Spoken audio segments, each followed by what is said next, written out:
안녕하세요. 어? 안녕하세요. 어떻게 살아야 할지 막막한 너에게 오늘 15번째 편지입니다. 아, 하루하루 읽어가는 재미가 저만 있나요? 15번째 편지는요, 제가 이렇게 살짝 들뜬 이유는 물론 긴 편지도 좋지만 이때까지 읽었던 편지 중에 가장 짧습니다. 그래서 아마 제일 간편하게 읽으시거나 들으실 수 있지 않을까 싶습니다. 낭비도 문제지만 지나치게 아끼는 것도 문제다. 돈에 관해서는 큰 그림을 그릴 줄 알았으면 한다.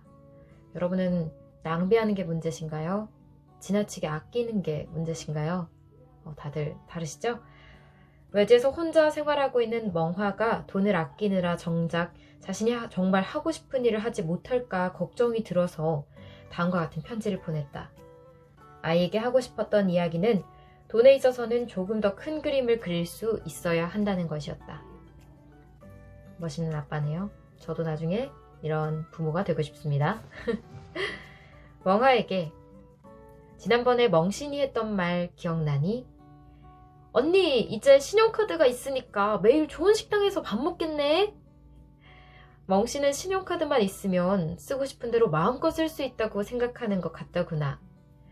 동생은 아직 어려서 그러려니 하고 웃어 넘겼지만 실제로 혼자 학교 생활을 하는 대학생 중에 이런 생각을 가진 아이들이 적지 않더구나.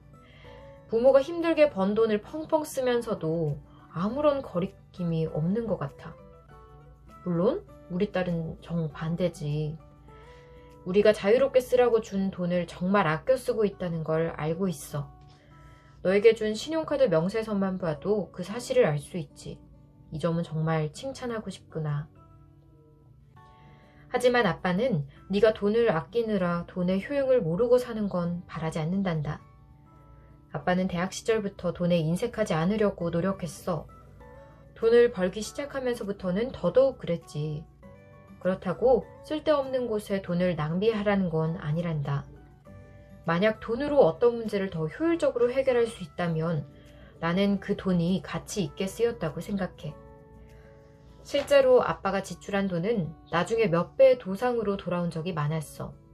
그러니 돈에 관해서는 큰 그림을 그릴 줄 알았으면 해.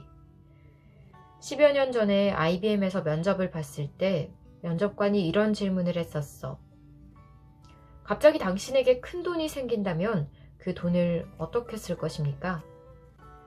너에게도 같은 질문을 해볼게. 만약 너에게 갑자기 100만 달러가 생긴다면 그 돈을 어디에 쓰겠니?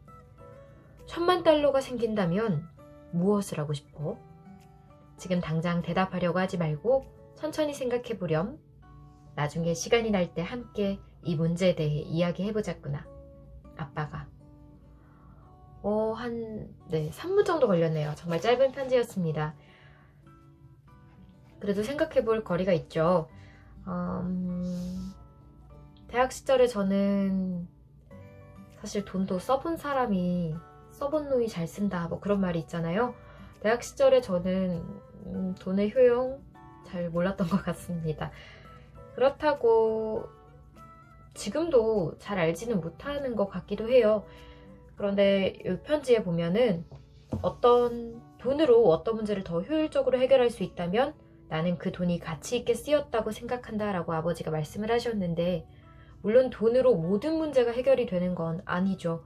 돈으로 해결할 수 없는 문제도 정말 많고, 그런데 어떤 문제에 있어서는 돈을 씀으로써 더 효율적으로 해결되는 경우, 여기서는 그 돈이 몇 배 보상으로 돌아온 적이 있었다라고 하는데, 전 단적인 예로 이제 이사를 할 때 돈을 조금 아끼고 싶어서 포장 이사를 하면 되는데 포장 이사를 안 하려고 짐을 저랑 친구가 힘들게 쌌어요.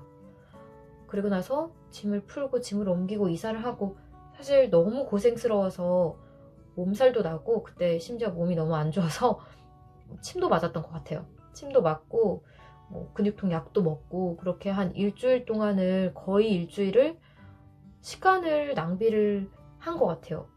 아픈 내 몸을 챙기고 내가 내 일을 하는데 효율을 제대로 발휘하지 못하고, 그런 의미에서 봤을 때도 차라리 그거 뭐 한 10만원, 20만원 더 드렸으면 더 나은 결과가 나오지 않았을까. 물론 가보지 않은 길은 알 수가 없지만요. 그런 생각을 했습니다. 여러분은 어떤 생각 하셨나요? 여러분의 생각도 참 궁금한데요. 언젠가 함께 소통할 수 있는 자리도 만들어 보도록 하겠습니다. 지금 함께 해주시는 여러분 모두 감사합니다. 오늘도 좋은 하루 보내세요.